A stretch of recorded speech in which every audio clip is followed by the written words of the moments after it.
예, 우리 찬양대가 앞에 나온 것 첫 시도입니다. 괜찮았습니까? 예, 괜찮대요. 예, 뭐 다음 주는 어떻게 하는지는 모르겠지만 하여튼 첫 번째는 괜찮답니다. 여러분들. 요거 한번 다음 주에 한다면 여기 단을 그대로 세워서 단 위에 올라서 여러분들 하시면은 더 좋을 것 같고요. 요거 치우고. 너무너무 감사합니다. 우리 옆에 계신 분들 인사합시다. 우리 사랑합니다. 보고 싶었습니다. 예. 감사합니다. 예. 특별히 창세기는 특별히 이 믿음이 무엇인지에 대해서 가르쳐주고 있는 책이 바로 창세기입니다. 그 창세기가 굉장히 중요합니다. 누구를 통해서 믿음을 가르쳐 주는가 하면은 믿음의 조상들인 아브라함과 이삭과 야곱을 통해 가지고 믿음이 무엇인지에 대해서 가르쳐주고 있는데 그런데 이 아브라함과 이삭과 야곱을 통해 가지고 무엇을 이 세 명의 어떤 무엇을 통해 가지고 또 믿음을 설명해 주고 있습니까? 믿음이라는 것은 이들의 이 가지고 있는 이 믿음을 갖다가 창세기는 막 보여주고자 그렇게 설명하고 있는데 그래서 대부분 다 12장부터는 누구에 관한 이야기입니까? 족장들. 그래서 아브라함의 족장, 이삭의 족장, 그리고 야곱의 족장 이야기로 꽉 채워져 있거든요. 그리고 마지막은 요셉으로 마무리가 되잖아요. 이거는 뭐냐면 믿음의 대를 이어가기 위한 믿음에 관한 그런 책이 바로 창세기입니다. 그리고 믿음이 무엇인가 하는 책이 바로 창세기인데 그렇다면 이 세 명의 인물들로 통해 가지고 믿음이 무엇인가 그걸 무엇으로 보여주기를 원하는 겁니까? 예? 예. 뭐 정답이 뭐 다 맞죠. 그냥 예, 가족을 따라서 그렇죠. 가족을 따라서 하는 것도 믿음이고 그냥 다 믿음 맞습니다. 그런데 제가 원하는 답은 뭐겠습니까? 무엇을 통해서 믿음을 보여주길 원합니까? 아브라함의 삶을 통해서, 이삭의 삶을 통해서, 야곱의 삶을 통해서 믿음이 무엇인지를 보여주길 원하는 거거든요. 그러니까 믿음은 무엇이라는 겁니까? 삶이라는 거예요. 삶. 아브라함이 살았던 그 삶. 그러니까 하나님이 뭡니까? 아브라함에게 너의 친척 아비 집을 떠나라. 그랬더니 아브라함이 어떻게 했습니까? 삶으로 보여줬습니다. 떠났습니다. 그게 뭡니까? 믿음입니다. 그리고 이삭을 바치라 했을 때 삶으로 이삭을 바쳤습니다. 그게 뭡니까? 믿음입니다. 그러니까 삶을 통해 가지고 믿음이 무엇인지를 가르쳐주는 책이 뭡니까? 예? 창세기라는 거예요. 창세기. 그걸 여러분들이 꼭 기억하시기 바랍니다. 그래서 믿음은 단순히 생각에서 끝나는 정적인 것이 믿음이 아니라 뭡니까?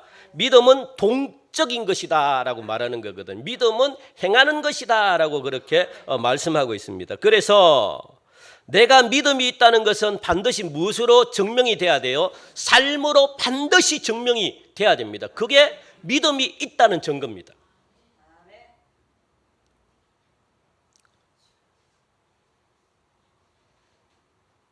무엇으로 보여줘야 돼요? 믿음이 있다는 것은 삶으로 반드시 증명이 돼야 돼요. 그런데 이것이 나로부터 증명이 되느냐? 누가 증명을 해줘야 되는 겁니까?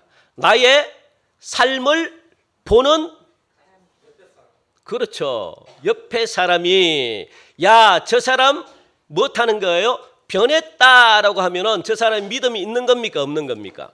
그걸 보고 있다라고 이야기하는 겁니다. 아시겠습니까? 저 사람이 나의 삶을 통해 가지고 감동을 받으면 그것을 통해서 무엇을 믿음이 있다라고 보는 거예요. 왜? 하나님이 그렇게 만들어 놓았으니까. 그래서 말로만 하는 것은 아니라는 겁니다. 누구를 통해서?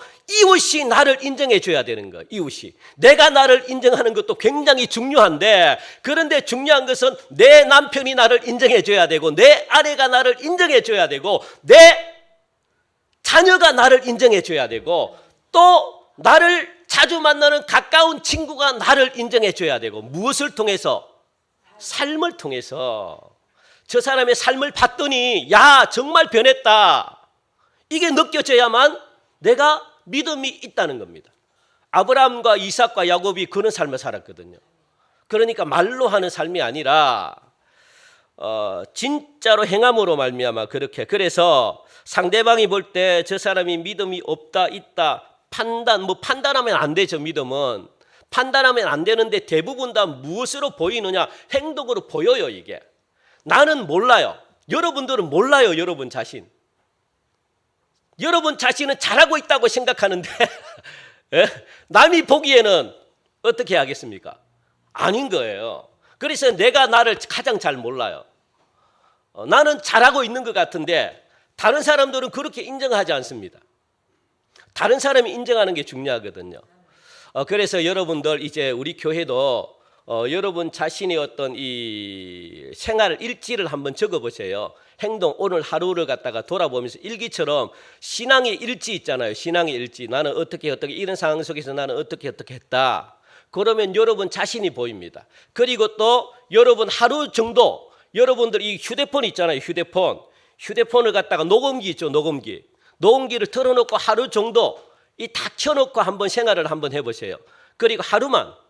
그러면 내가 어떤 말을 사용하고 내가 어떤 말투로 내가 나아가고 이거 여러분 다 보입니다. 내 자신이 보게 돼요. 그러면 어떻게 합니까? 고쳐져요. 왜? 누군가의 말을 안 들어 우리는 막 듣기 싫어하잖아요. 누군가가 막 이렇게 이야기해 주면은 지적하고 누군가가 이 고치라고 하면은 굉장히 짜증이 납니다. 그래서 나를 고칠 수 있는 가장 좋은 방법이 뭡니까? 나를 보는 거예요. 나를 보는 방법은 뭡니까? 녹음을 해놔가지고 내 말투를 들어보고 내가 상대방을 만났을 때 내가 말하는 걸 들어보고 금방 깨닫습니다. 나의 몰랐던 걸 금방 발견하게 됩니다. 그렇게 해서라도 우리는 어떻게 해야 돼요? 고쳐야 돼요. 그래야만 변할 수 있습니다. 나는 정말 잘한다고 생각하는데 남들은 나를 그렇게 인정해 주지 않네요. 그래서 우리는 아브라함을 통해서 이삭을 통해서 야곱을 통해서 나의 믿음을 점검해 보셔야 돼요. 내가 정말 믿음이 있는 사람인가? 아브라함의 삶은 어떻게 살았고 이삭의 삶은 어떻게 살았는지. 그래서 오늘은 과연 믿음이 무엇인가 하는 것을 이 시간 고민하면서 우리가 알아가기를 원합니다. 여러분들 야곱 하면은 가장 먼저 떠오르는 게 뭘까요? 야곱.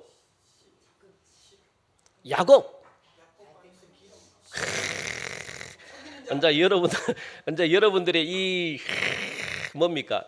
이 야곱에 대한 모든 지식이 지금 나오려고 합니다. 야곱하면은 뭐가 가장 먼저 떠오릅니까? 한 번도 여러분들이 생각하지 못했던 것들이 막 떠오를 거예요. 야곱이라 하면은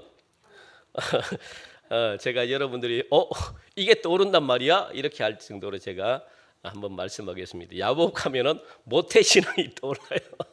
모태신앙이 깜짝 놀랐죠. 한 번도 생각하지 못했죠. 야곱 하면은 모태신앙입니까? 아닙니까?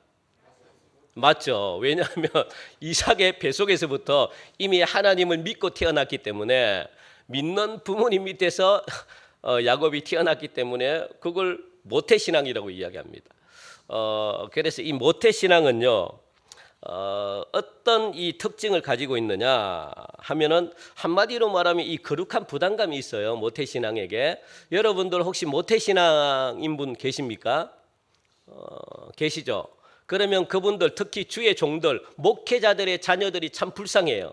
왜냐하면 목회자이기 때문에 자녀들의 삶이 교회 와가지고 경건해야 되고 예배도 잘 드려야 되고 모범이 돼야 된다는 이 억압 속에서 얼마나 삐뚤하게 나가는지 아십니까? 말은 못하고 그냥 막 환장하겠는 거예요. 여기 속에서. 그래서 목회자 자녀들이 대부분 다 청소년 시기에 상처를 받고 자라요. 말은 못하는데 그래서 언제 삐뚤어지느냐? 이제 청소년 시기 지나가지고 이제 대학 들어가고 자기 정체성이 생기면 교회를 별로 잘 안 믿어요. 왜? 억압된 게 너무 싫으니까. 그게 아픔이니까. 그런 부담감이 모태신앙들에게 있습니다. 저는 모태신앙이 아니라서 잘 모르겠는데 제 딸들 보니까 어릴 때 엄청나게 제가 많이 구박을 했더라고요. 교회 떠들지 말라고. 절대로. 아기가 어떻게 안 떠듭니까? 떠드는 게 당연하죠. 그런데 막 저는 막 조마조마해가지고 정말 잘 들었으면 좋겠는데 그래서 얼마나 많이 혼내켰는지 몰라요. 그래서 지금까지 눌려가지고 지금 이참 그러니까 성격까지도 변하는 거예요. 성격까지도. 그게 이 모태신앙에게 있습니다. 부담감. 그리고 또 이 모태신앙이 가지고 있는 특징이 뭐냐? 나는 하나님을 당연히 믿는다라고 생각하고 그냥 하나님을 믿는 거에 대해서 의심하지 않고 그냥 이렇게 지내는 게 모태신앙이거든요. 나는 하나님을 당연히 믿는 거야. 한 번도 내가 하나님을 안 믿은 적이 없어. 이거는 자연적으로 받아들이는 거예요, 그냥. 그래서 이것을 다른 말로 이야기하면 별 생각 없이 그냥 교회를 다닌다는 거예요. 왜? 믿으니까. 한 번도 의심한 적이 없어. 내가 교회를 안 나간다 생각을 해본 적이 없으니까. 그래서 신앙에 대해서 고민이 전혀 없습니다. 나도 모르는 사이에 자연스럽게 신앙을 갖다가 받아들이는 거예요. 그런데 여러분들 이 믿음은 누구의 믿음일까요? 예? 그렇죠. 부모님들의 믿음이라는 이걸 갖다가 모태신앙은 착각하고 있습니다. 내 믿음이라고 생각하고 있는 거거든요. 그래서 나는 내가 자연스럽게 한 번도 하나님을 불신한 적도 없고 의심한 적도 없습니다. 그냥 나는 하나님을 잘 믿는다고 생각하고 그냥 주일만 되면 의련히 그냥 발걸음이 자동적으로 어디를 향합니까? 교회를 향하는 거예요. 이 믿음은 누구의 믿음입니까? 부모님의 믿음이라고요. 여러분 이걸 착각하면 안 됩니다. 내 믿음이라고 생각하면 안 되는 거예요. 이게 바로 모태신앙의 특징이거든요. 그래서 신앙 고민이 전혀 없어요.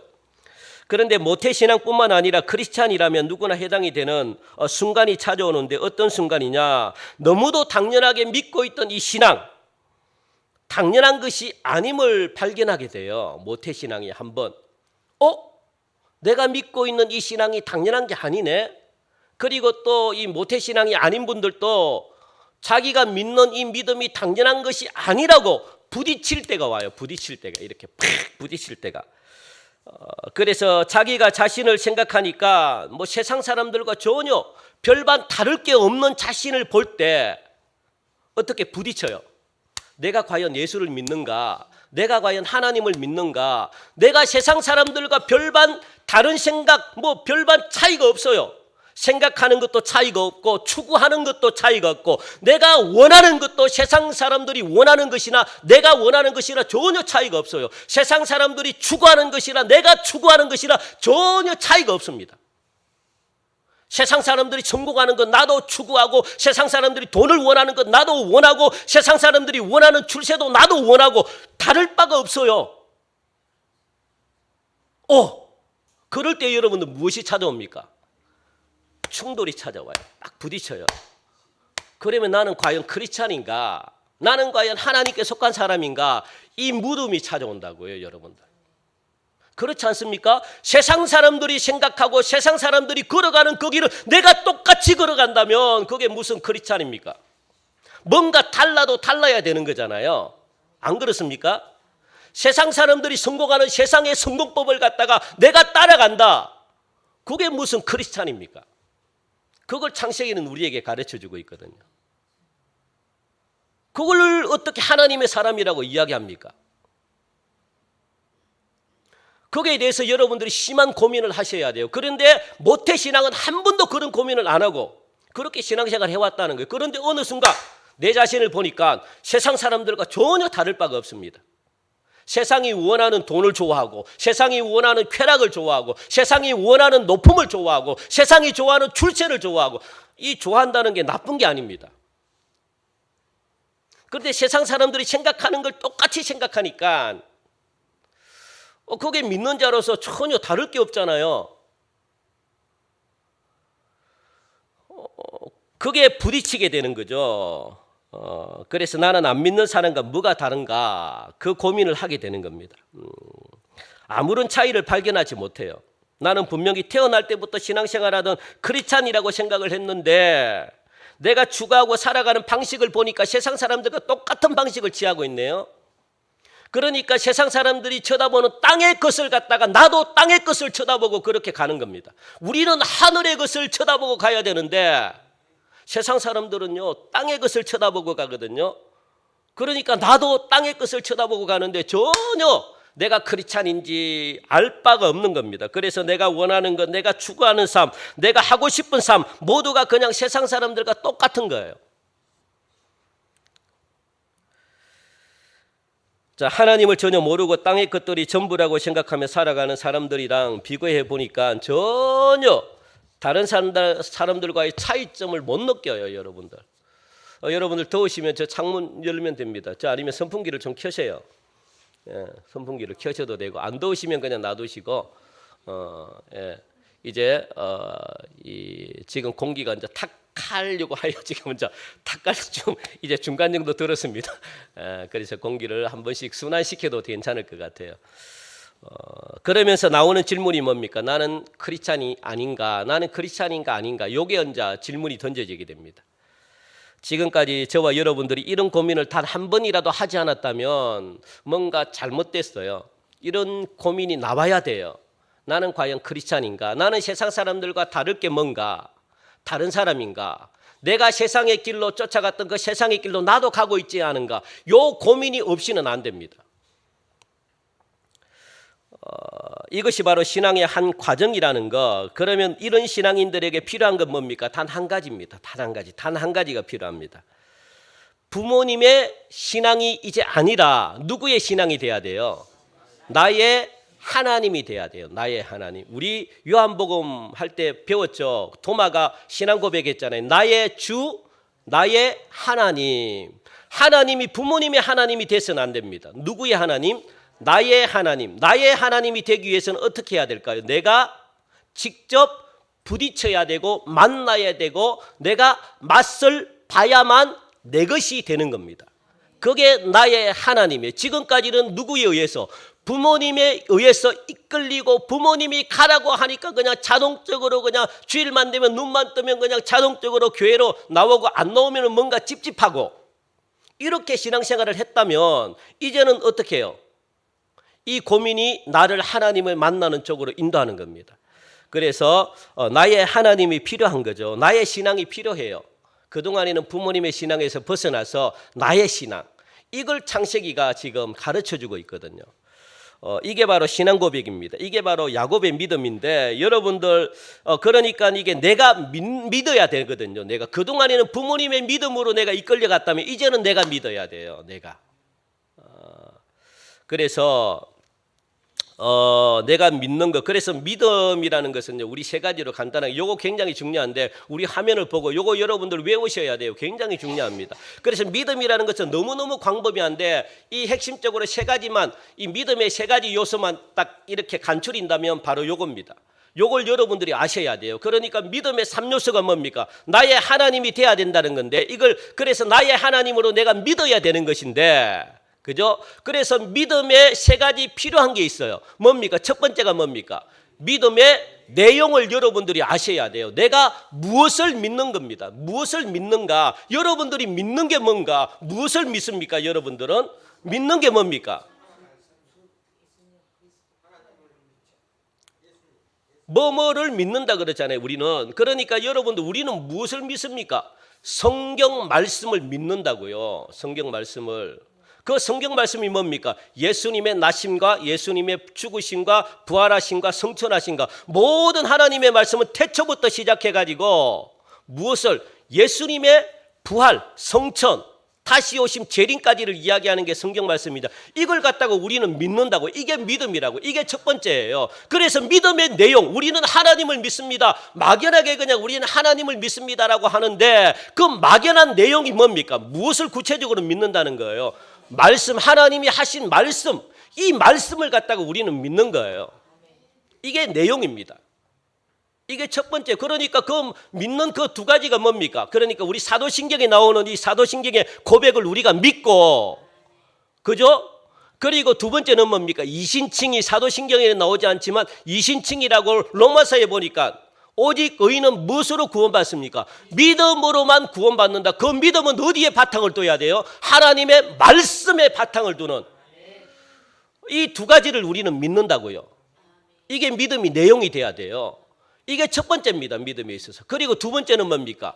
이걸 내가 무엇해야 된다는 거예요? 동의한다는 거예요. 동의한다. 동의한다는 것은 뭡니까? 아멘과도 같은 거죠. 그러니까 성경이 말하는 것이 정말로 옳다, 이걸 갖다가 내가 받아들이는 게 동의한다는 거거든요. 이걸 받아들이는 거예요. 하나님의 말씀이 어떻게 해요? 옳은 거예요? 안 옳은 거예요? 옳은 거예요. 이걸 인정하고 받아들이는 겁니다. 이게 믿음입니다. 그렇다고 해서 여기까지만 받아들인다고 해서 구원이 임하느냐? 아닙니다. 세 번째가 중요한데 뭡니까? 믿음에 신뢰해야 된다. 신뢰한다는 것은 믿는다는 거잖아요. 신뢰한다, 믿는다. 여러분들 이 세상은요, 무엇으로 만들었는지 아십니까? 한마디로 말하면 믿음으로 만들었잖아요. 믿음으로. 왜? 여러분들이 하나님을 믿는 것 외에 여러분들 공기를 믿어요, 안 믿어요? 이거 안 믿으면 여러분 어떻게 살아갑니까? 믿는다고요, 믿는다고요. 믿는 게 얼마나 많습니까? 여러분 신호덕을 믿어요? 믿죠. 안 믿으면 못 살아요, 여러분들.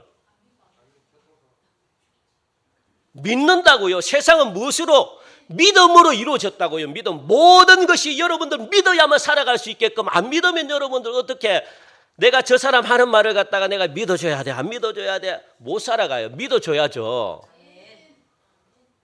모든 게 안 믿는 사람들도, 안 믿는 이 구조도 전부 다 믿음으로, 신뢰로 그렇게 이루어졌다고요.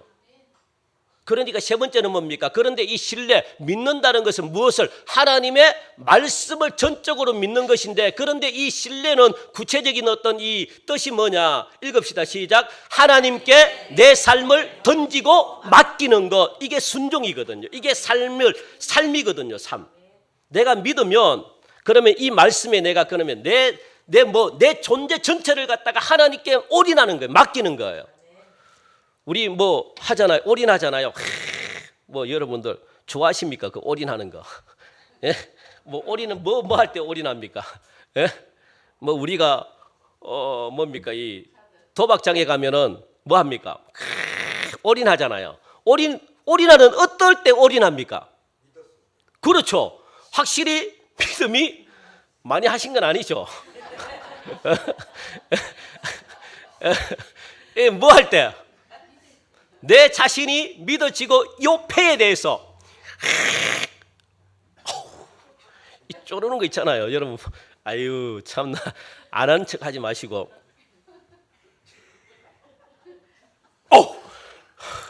자, 요 패를 내가 믿는 겁니다. 믿을 때 뭐 하는 겁니까? 내 몸을 맡기는 거예요. 내 재산을 맡기는 거예요. 그죠? 그러니까 신뢰라는 것은 여러분들 무엇이 포함되어 있습니까? 내 삶의 전 존재가 그냥 맡기는 겁니다.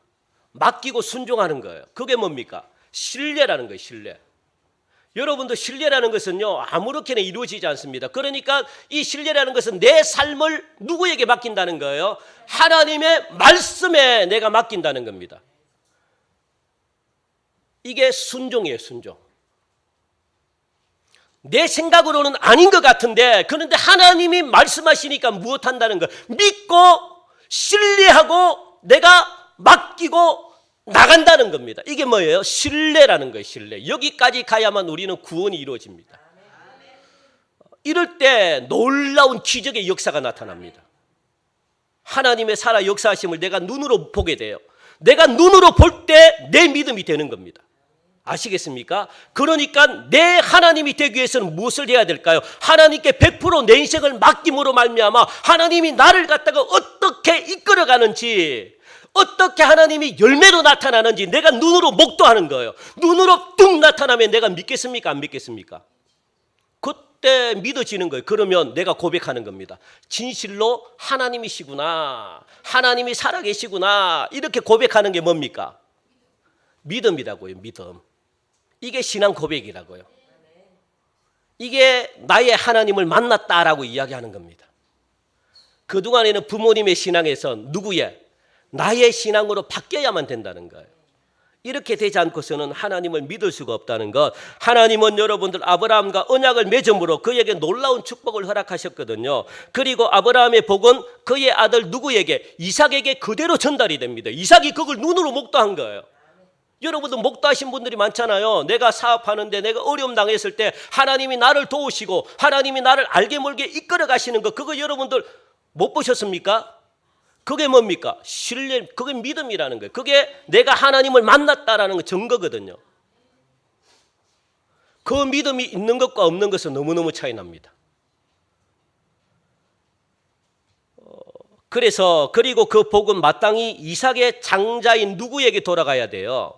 이삭의 아들 장자가 누굽니까? 예수에게 당연히 그 복이, 아브라함에게 주셨던 그 복이 누구에게? 이삭에게 주었던 그 복이 당연히 누구에게 돌아가야 돼요? 예수에게 돌아가야 돼요. 그게 맞습니다. 그런데 성경은 그렇게 기록할까요? 기록하고 있지 않을까요? 우리 23절 볼까요? 23절, 오늘 본문 23절 우리 한번 읽읍시다. 23절 시작. 여호와께서 그에게 이르시되 두 국민이 내 태중에 있구나. 두 민족이 내 복중에서부터 나누이리라. 이 족속이 저 족속보다 강하겠고 큰 자가 어린 자를 섬기리라. 도대체 무슨 뜻입니까? 하나님께서 무슨 말씀을 하셨어요? 큰 자가 누굽니까? 예수가 야곱을 어떻게 한다고요? 섬기리라. 그렇게 말합니다. 그래서 누구에게 복을 주라는 거예요? 어린 둘째 차자인 야곱에게 하나님이 복을 주라, 그렇게 말씀하셨거든요. 그러니까 이건 이삭은요 너무나 잘 알고 있어요. 하나님이 명령하시고 하나님이 말씀하셨기 때문에 누구에게 줘야 되는 거예요? 야곱에게 그 복을 줘야 되는 게 당연합니다. 하나님이 그렇게 이미 말씀하셨어요. 그러니까 이삭도 너무 잘 알고 있습니다.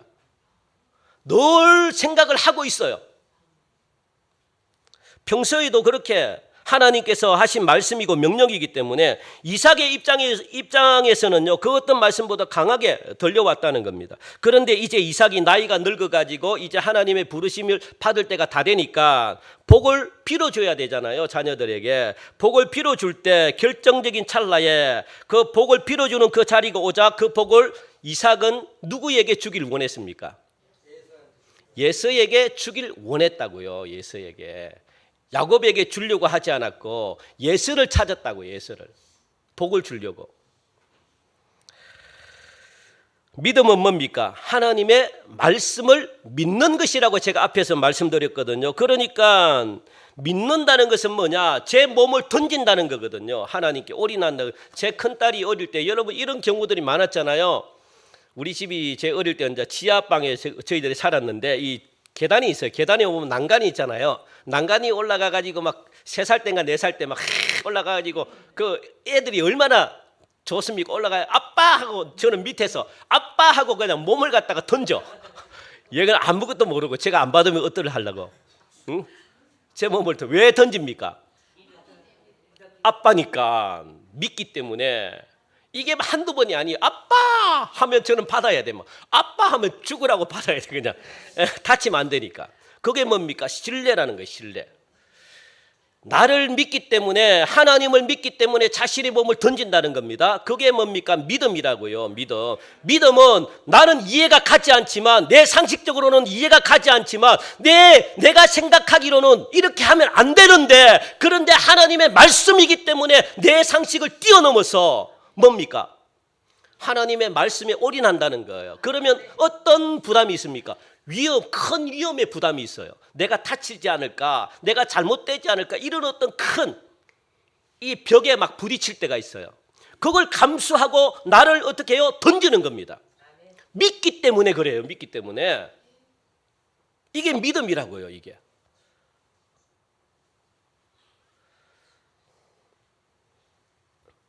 자, 분명히 하나님께서는 이삭에게 말씀했습니다. 그럼에도 불구하고 이삭은 야곱이 아닌 예수를 선택하려고 해요. 왜요? 이유가 뭘까요? 이유가 있어요.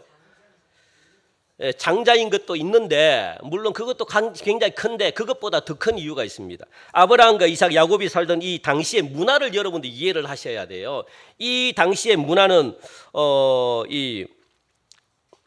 그러니까 이게 이 당시의 문화는 흥미로운 게 한 가지가 있는데 바로 성년식에 관한 거예요. 성년 우리 교회도 성년식 했잖아요. 그러니까 성년식을 하면은 각 나라마다 문화가 있어요. 여러분들 TV를 보면 아프리카 같은 데는 이 성년식을 하면은 막 몸에 문신을 새긴다든가 아니면은 뭐 가가지고 사냥을 한다든가 뭐 이런 어떤 성년식이 있어요. 아니면은 뭐 높은 데 가가지고 뭐 번지 점프를 한다든가 이런 각 나라만의 성년식의 문화들이 있습니다.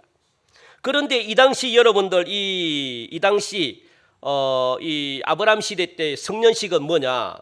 문화가 바로 성년식을 하기 위해서는 먼저 다른 부족 사람들, 이때는 부족 국가거든요. 나라가 없어요. 그래서 부족장이에요. 부족장. 아브라함과 이삭과 야곱은 부족장입니다. 그 부족의 장입니다. 장. 그래서 부족의 이야기가 나오거든요. 그러니까 부족 간의 전쟁이, 부족 간의 이 다른 부족 사람들과의 결투를 통해 가지고 자신의 용맹함을 밝혀야 되는 그런 성년 절차가 있어요. 무슨 말인가 알겠죠? 이런 과정에서 때로는 여러분들 심한 부상을 당할 수가 있고 때로는 생명을 잃어버릴 수가 있고요. 그렇기 때문에 이 당시에 남자다움은요, 오늘날과 큰 차이가 있죠. 오늘날의 이 남성다움은 뭡니까? 꽃미남들이 많잖아요. 그게 그래서 꽃미남이 최고의 인기잖아요.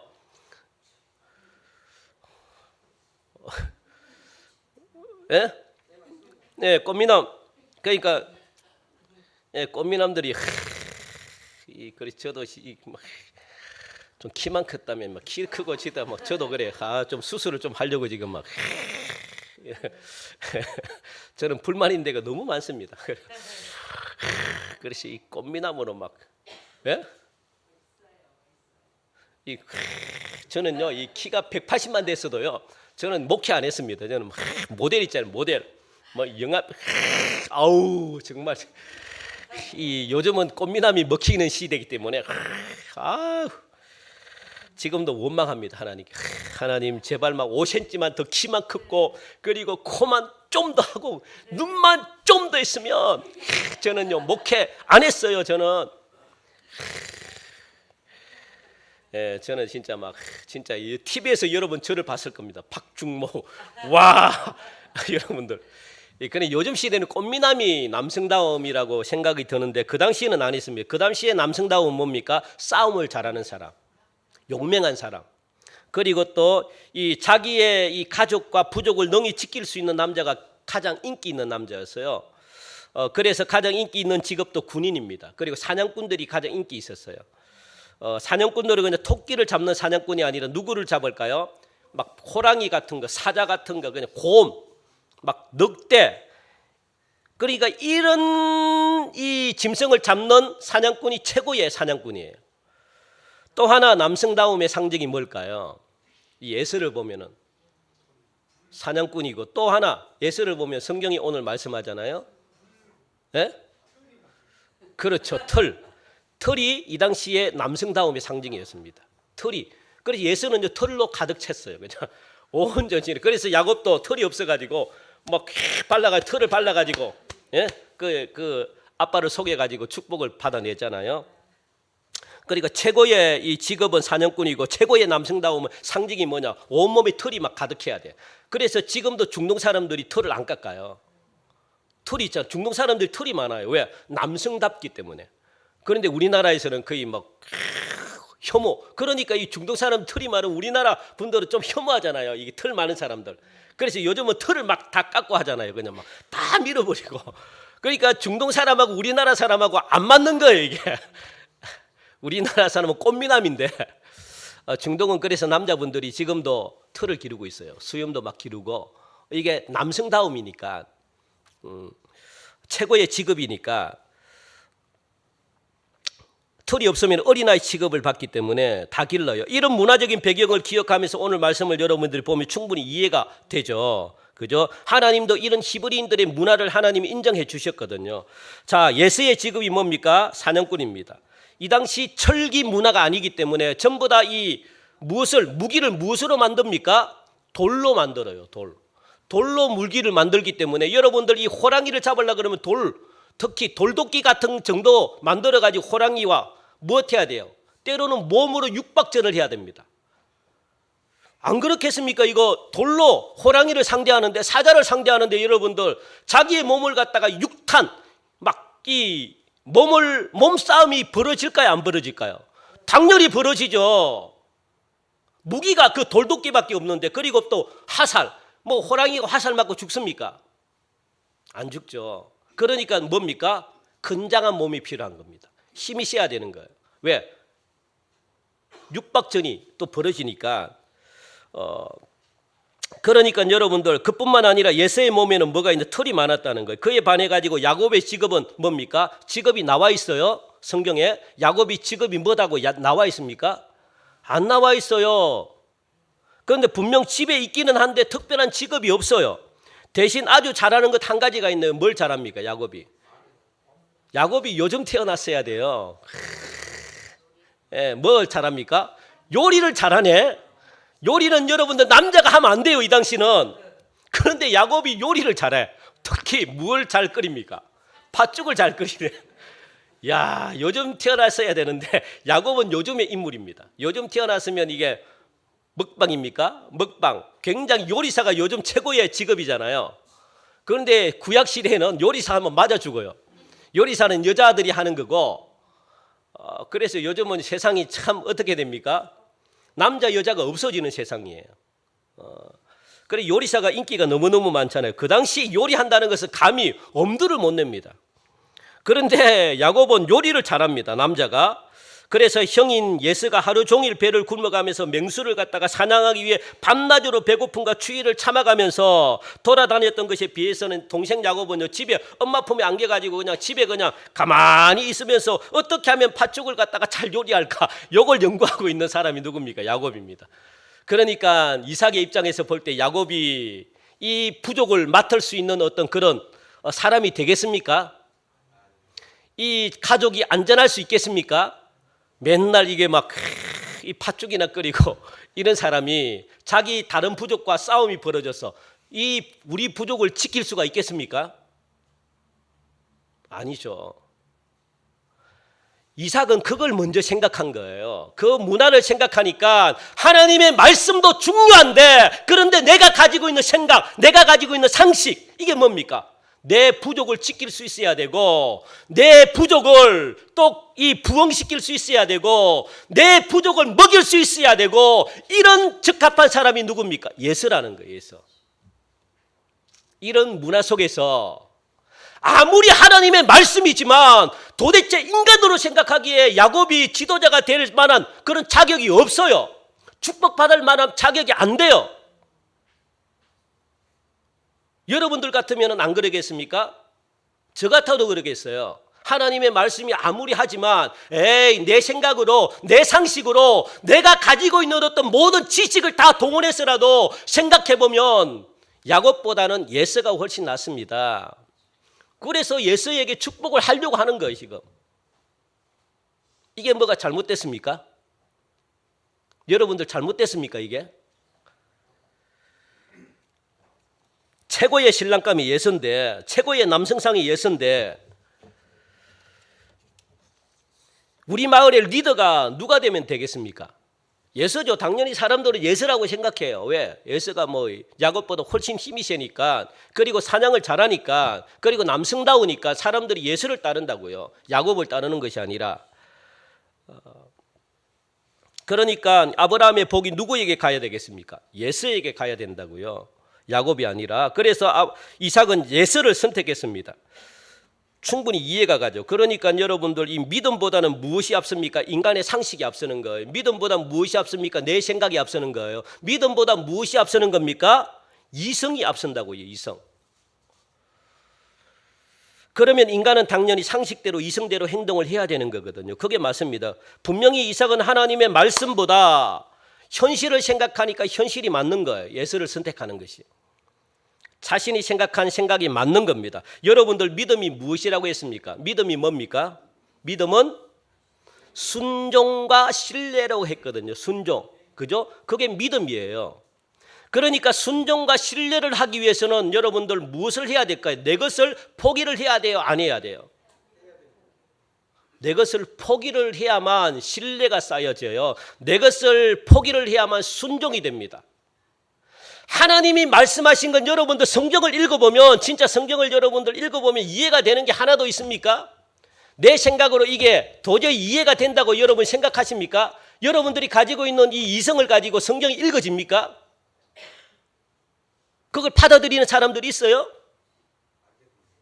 아니, 솔직하게 우리 괜찮아요. 여러분 믿음 없다 안 할 테니까 한번 솔직하게 이야기합시다. 여러분, 이 홍해 바다가 갈라지는 거 믿어요? 우리 저분 또 이성이 또 믿어.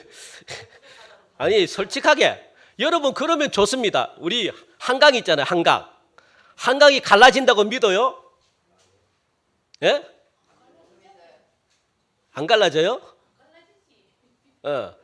그러면 자, 여리고성 같은 그 벽이 7바퀴 돈다고 해서 여러분들 그 큰 성이 막 무너집니까? 여러분들 우리 여기 있잖아요. 여기 이제 우리 한번 7번 돌아볼까요? 아, 그런데 진짜 무너지면 어떡하나. 나는 그것 때문에 돌지를 못하겠어 지금. 막 돌고 싶은데, 예? 여기 돌고 싶은데 진짜 돌고 싶어요. 그런데 여기가 무너질까 봐. 괜찮아요? 아, 알겠습니다. 그러면 그동안 제가 막 그게 겁났거든. 아, 여기 무너질까 봐. 왜냐하면 같이 더불어 잘 살아야 되는데. 그래서 제가 이 믿음을 실천을 못했어. 여러분들이 허락받았기 때문에 우리 교회가 이제 책임지는 거죠. 대답을 안 하셔. 우리 교회가 책임져야 되잖아요. 여기 무너지면 이제 여기가 여러분 우리 교회 돈 주고 여기를 이제 매입을 하든가 여기를 여러분들이 무너지면 이제 여러분 물려줘야 돼요. 예, 그래 하여튼 그렇게 할랍니까? 예? 물어보는 거잖아. 그러면 제가 하고, 예?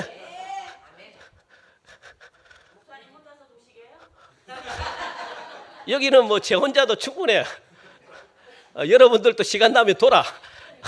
여러분들 돌아요. 여기 시간 나면 집사님도 도시고, 예? 시간 나면 이제 제가 여러분 허락 맡았으니까 우리 김정수 집사님하고 우리 이제 허락 맡았으니까 여러분들. 그러니까 여러분들 이게 믿음이란 건 뭐냐면 순종이거든요. 그러니까 내 것을 포기하는 것이 믿음입니다. 내 지식, 내 상식대로 살아가지 않겠다고 선언하면서 나를 포기하는 것이 믿음인데 그래서 보이지 않는 것을 믿는 게 믿음이거든요. 그런데 믿음으로 받아들이려고 하니까 무엇이 큰 위험이 제가 위험 때문에 제가 이 받아들이지 못하거든요. 위험이 부담스러우니까 위험이 또 이게 그렇잖아요. 그러니까 내가 지금까지 이 실천을 못했어. 그래서 믿음이 없는 분 여러분 용서해 주세요. 이제 여러분 허락 받았으니까 이제 제가 이제 막 여기 순식간에 무너집니다, 여러분. 그거는 여러분 책임입니다. 여러분들이 이제 방패막이가 돼 주셔야 돼요. 아셨죠? 그래서 그러니까 위험이 따르는 거예요. 그래서 그 위험 때문에 못 하는 거예요, 여러분들.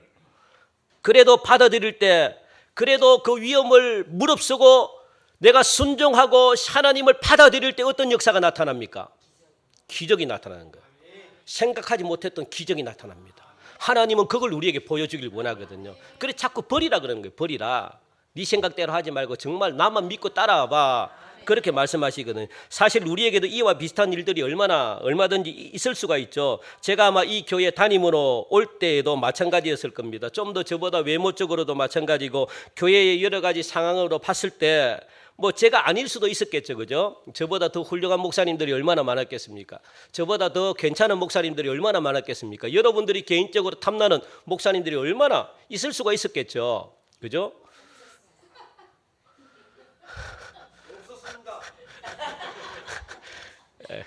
그러니까 조금 진짜 없었습니까? 있었겠죠, 그죠? 그래서 저 목사님 괜찮다. 막 키가 막 크고 막 이렇게 저도 그래서 키가 클라 그러는 거예요. 그래서 저도 막 여러분께 제 이 키 괜찮죠? 이게 제가 발 들은 겁니다. 그럼 발 들으면 한 175 정도 되려나? 발 들어도 175 많이 안 커요. 나 죽겠어 진짜. 그래 이렇게 다니려고 지금. 키가 딱 맞죠. 이게 이제 175. 저 이제 이 목회를 그러면 다시 모델로 갈 수 있습니다. 중주 모델 175. 그러니까 여러분 저보다 더 훌륭한 목회자가 얼마든지 인간의 눈으로 볼 때에 많아요. 여러분들의 판단으로 봤을 때 사실 저보다 더 탐이 나는 목회자가 얼마나 많습니까?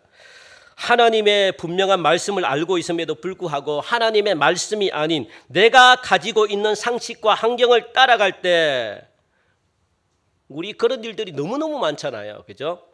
우리들은 믿음으로 산다는 것을 누구나 알고 있지만 말씀대로 행해야 된다는 건 누구나 알고 있지만 막상 현실 앞에서 보면요. 무엇을 먼저 생각합니까? 현실이 부딪히면 내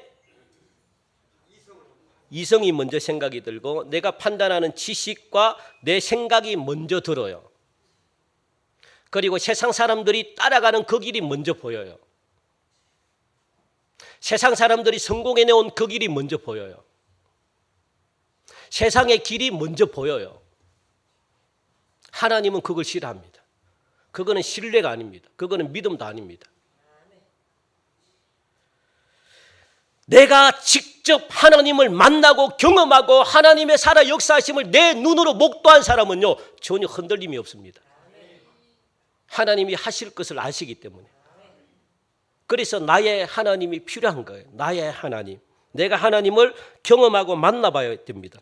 그래서 하나님의 말씀이 이해가 되지 않고 나의 상식과 전혀 맞지 않는다고 할지라도 그것이 정말 하나님의 말씀이라면 목숨을 걸고서라도 한번 순종해 보자는 거예요. 한번 믿어보자는 겁니다. 한번 신뢰해 보자는 겁니다. 그래서 이 세상에 자기의 생각과 상식과 환경보다 하나님의 말씀을 더 신뢰하고 따르는 사람들이 아직도 하나님이 보실 때 우리 동성교회에 있구나. 하나님이 이걸 갖다가 하나님은요 경험하길 원하는 거예요. 하나님이 이걸 보기를 원하는 거예요. 아직도 동성교회는 자기의 어떤 생각과 상식을 뛰어넘고 아직도 내 말에 순종하고 내 말을 더 신뢰하는구나. 하나님이 이 교회를, 이런 교회를 하나님이 얼마나 찾으시는지 아십니까? 하나님이 이걸 보기를 원하시거든요. 그러니까 우리 교회가 그걸 한번 보여주자는 거예요. 하나님의 말씀이 절대적입니다. 하나님의 말씀을 믿습니다. 신뢰합니다. 우리 교회에 내가 가지고 있는 생명 하나님께 맡기겠습니다. 하나님이 알아서 하십시오. 이거 하나님이 보기를 원하는 거거든요. 그래서요 하나님이 이삭에게 이렇게 했다고요. 이삭의 믿음을 보려고 하나님이.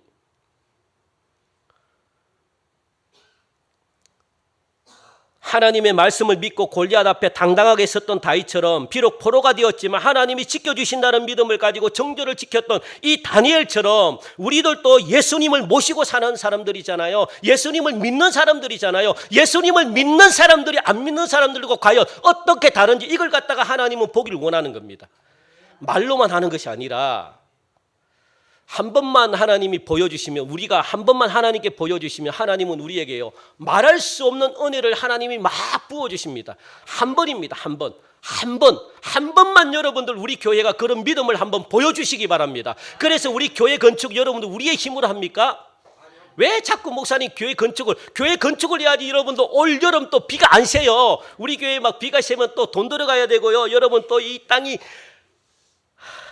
그리고 교회 건축을 해야만 사람들이 와요. 그래서 우리가 정말로 생명을 살리길 원한다면, 죽어가는 영혼들을 살리길 원한다면 사람들이 와야 되잖아요. 그래서 참된 길 우리 교회에서 제대로 받아가지고 나가든지, 제대로 영이 떠져가지고 나가든지 해야지 되는 거잖아요.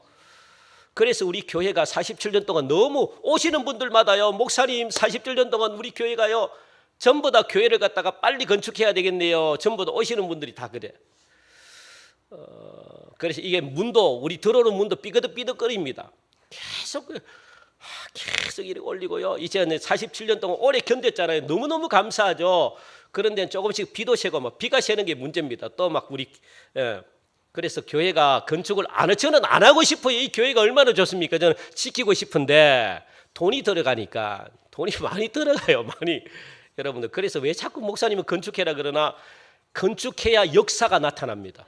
건축해야 여러분들의 모든 문제가 풀려요. 하나님은 건축 하나로 말미암아 여러분들의 가정까지도 하나님이 풀리게 하십니다. 그래서 우리 교회는요 건축을 해야 돼요. 여러분들 가정의 경제가 사느냐 안 사느냐 어디에 달려 있습니까? 교회 건축에 달려. 죄송하지만 세상 사람들 다른 교회는 건축하면 안 되는데 우리 교회는 해야 돼요. 해야 됩니다. 왜? 건축에 다 묶여 있기 때문에 그래요. 요걸 여러분들 푸셔야 돼요.